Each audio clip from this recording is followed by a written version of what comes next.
A program that was crucial during the height of COVID-19 is being flushed away by the Ford government.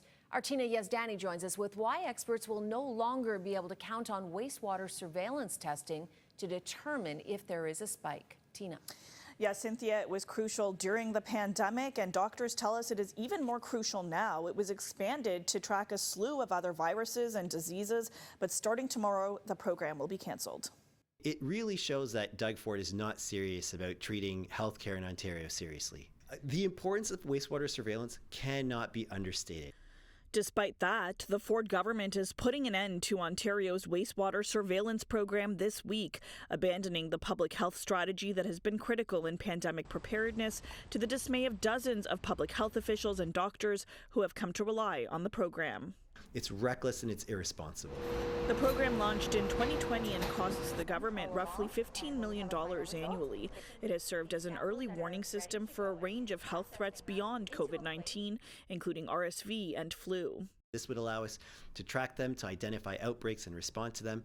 It is being replaced with a federal wastewater surveillance program that has been described as inadequate, as it tests samples from just 4 Ontario locations compared to the 58 locations the provincial program tests. In a statement, a spokesperson for the Minister of Environment, Conservation and Parks tells us the federal government is moving to expand its sampling to additional sites in Ontario, and adds the ministry will propose sampling sites that provide quality data for public health across the province.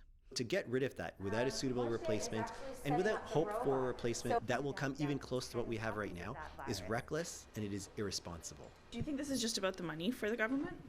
It shows that this government is penny wise and pound foolish. It is a very small amount of money for a profoundly impactful program that saves lives. Now, Cynthia, as for when the federal government is going to expand its sampling, that remains unknown. So, Tina, where do the numbers stand right now? Are they higher? Are they lower? I know 2, maybe 3 people that have tested positive for COVID in the last week or so. Yeah, unfortunate but not entirely surprising. The numbers do seem to be trending upwards.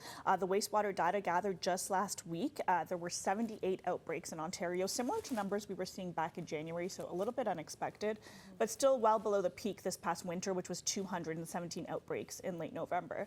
What's also great about this data is that we can actually break down exactly where those outbreaks are happening, whether it's long-term care homes, hospitals, group homes, or other settings. Another component we'll be losing. Okay, Tina, thank you.